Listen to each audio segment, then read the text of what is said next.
Welcome back to another Kick and Post YouTube video. I am back, the one and only He is Otto. back. He is I know Amal's back. been holding it down for us, and I said I've been meaning to get back on it, but it just hasn't really happened.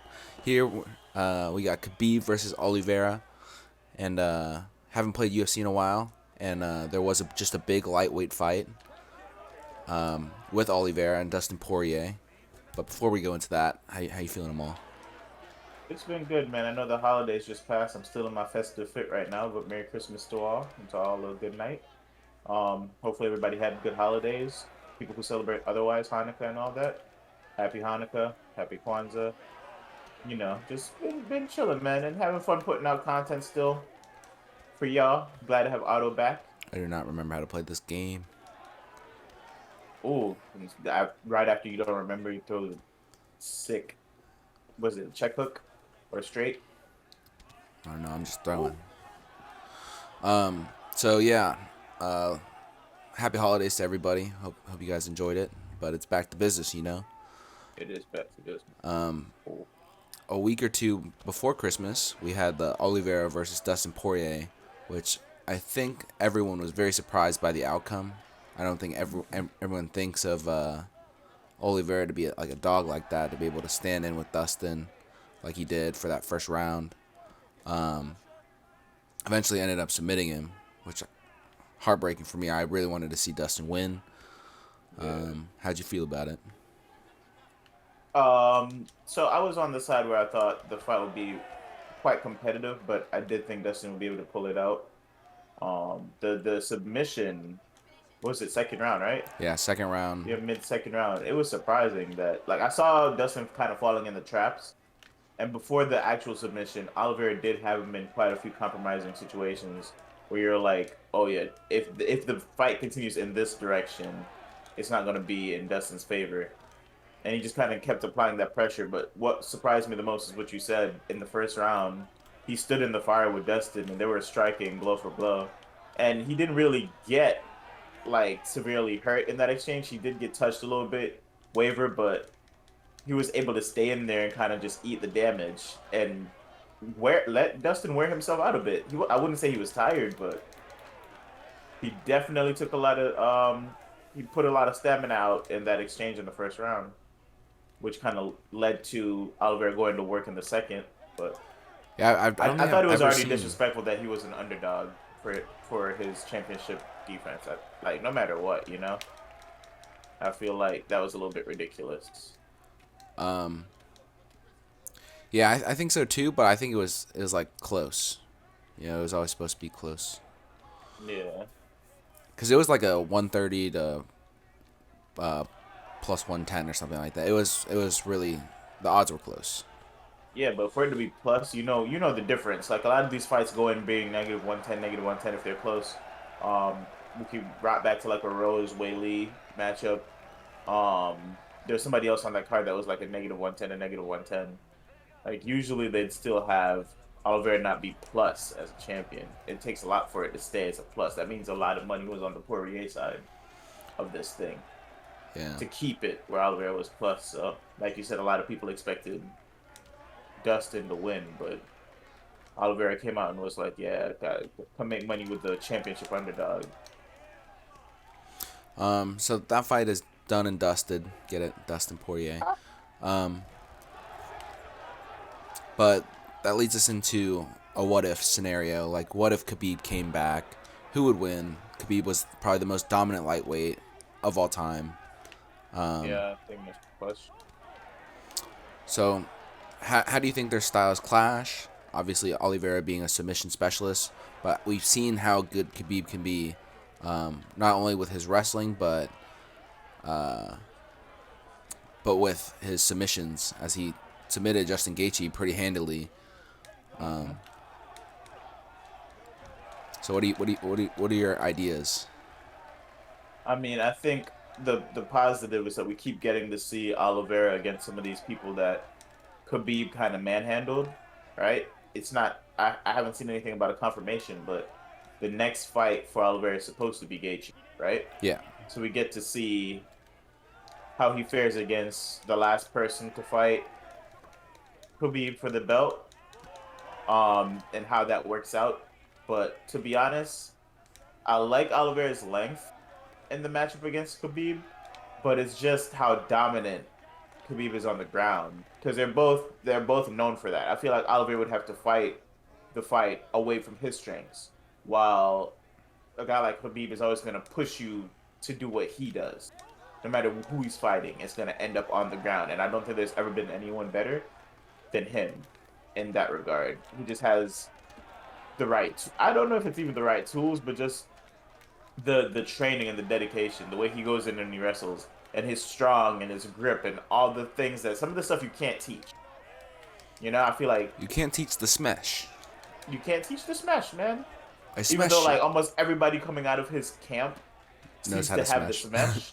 smash, like Islam Makhachev looks like he's gonna be the next guy with the smash. Like I feel like whatever they're doing in that camp, it hasn't. It's the secret formula. Like I don't think Oliveira will be able to put up with that. I don't know Yeah. if he's a heavy enough striker to, you know, put Khabib in a compromising situation, but I feel like he's probably a decent enough submission specialist to not be had as easily as others have been on the ground, you know? I don't know. I think it would be a good match, but I'd still land on the Khabib side of things. Well, I think you see it a lot with very like talented ground people, like Usman and Colby, both known for their wrestling, and in their fights they usually. I didn't see the second one, so I'm talking about the first one. They didn't really shoot. They didn't. They really had that mutual respect, and if that were the case, Yeah. if Khabib were to not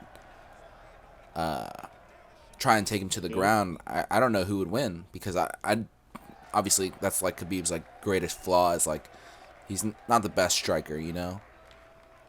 Yeah, but But I he feel does like put there's that no pressure and he does situation. move forward.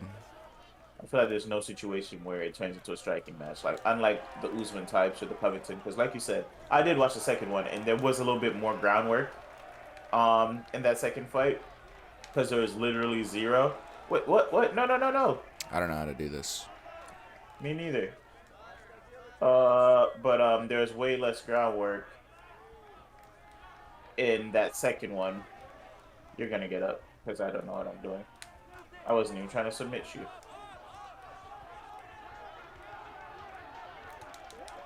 There you go. Get up. Oh no! Oh gosh! Right. Why you slam me like I that? smash.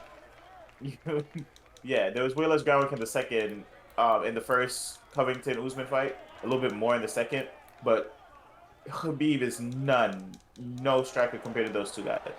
Right? Like they claim to be better wrestlers, but no, the wrestling that Khabib has. Oh my gosh! There we go. You're gonna get me.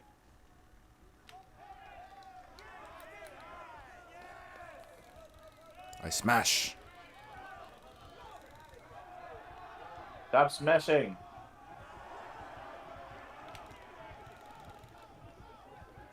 For video's sake. For video's sake. Stay over For there. video's sake. I'm trying to, but he keeps pulling me back that way. Um, but yeah, none of them compare as a wrestler as Khabib does. Like everyone says, "Oh yeah, I'm a great wrestler," but I have not seen a Khabib type wrestler in any of these fights, and I've watched quite a few fights of these people wrestling. Like even the fight where people are like, "Okay, he might have to strike with Connor." He caught Connor off guard a little bit, and then that was it. Oh gosh, now I'm submitting you. See what we're talking about? Neither of us are trying to submit the other, but these guys are just such floor guys that one move and now we're in submission attempts. Bruh, It's you. You're the one who's doing it. I'm not doing anything. I keep trying to get up. You keep pressing your left stick to the left. Okay. I'm just trying to get mount. You're trying to get up, I feel. Yeah. I'm tired. I still We're both smash. tired. I still smash. You know smash. I get up.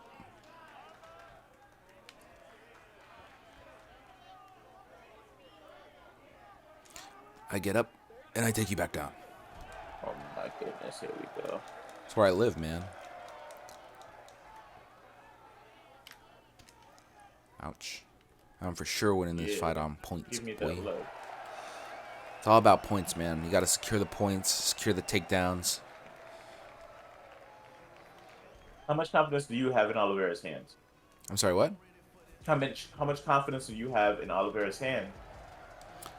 Because it sounds like you're leaning on the side that Khabib as a wrestler is still Dominant, yeah.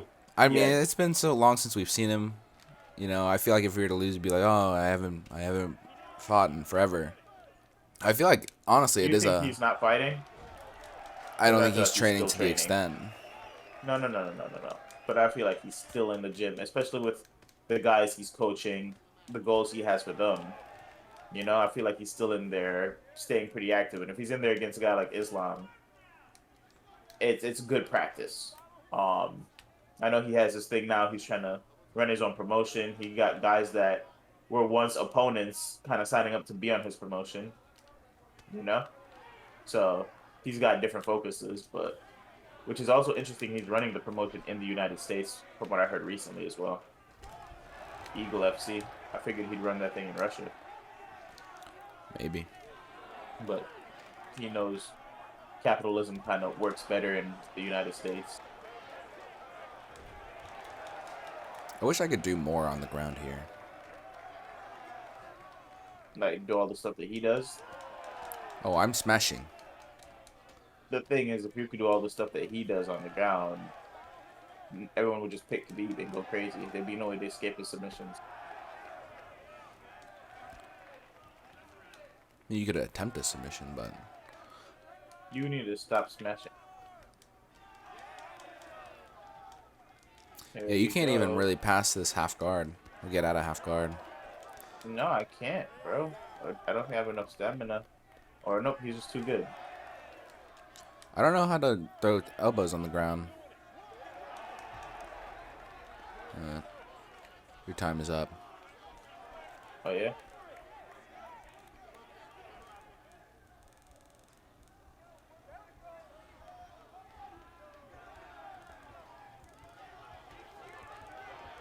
Your time is up. Yeah, it's over for me. And I feel like Khabib can get a submission anytime he wants. In an interview with Daniel Cormier was saying that he was gonna break. He could have broken Gaethje's arm because Gaethje said he wasn't gonna tap, but he said he didn't want to do it in front of his parents. So he choked him out and put him to sleep. So you sleep, you wake up, all good. But he didn't want to break his arm. But it was very Bro, clear I that don't know. Like, he says that, and it's like, could he really? Like, is this part of the allure of Khabib where he says something like that, and then we're like, oh yeah, for sure. well, they're teammates. Or, yeah, They're under the same management. yeah. My final pick would be Khabib. The pressure, I don't think he would be scared to go to the ground despite being how dangerous Oliveira is on the ground. Your final pick? Yeah, it's Khabib on the ground. I mean, there's a reason he's 29. You know, we always drop back to who has he fought. But I feel like after a certain point, you could go forget who he fought. Like, how did he win? You know? Right. And man had a reign of terror where at the back end he was fighting the guys in the division, the guys to fight, and he was still as dominant. So I have to give it to Khabib. Thank you guys for tuning into the video today. Hopefully we got a lot more content on YouTube coming out. We did just add Say Less K, my boy Chris Perry. So New boy, new host. Welcome Yes, sir. to the team.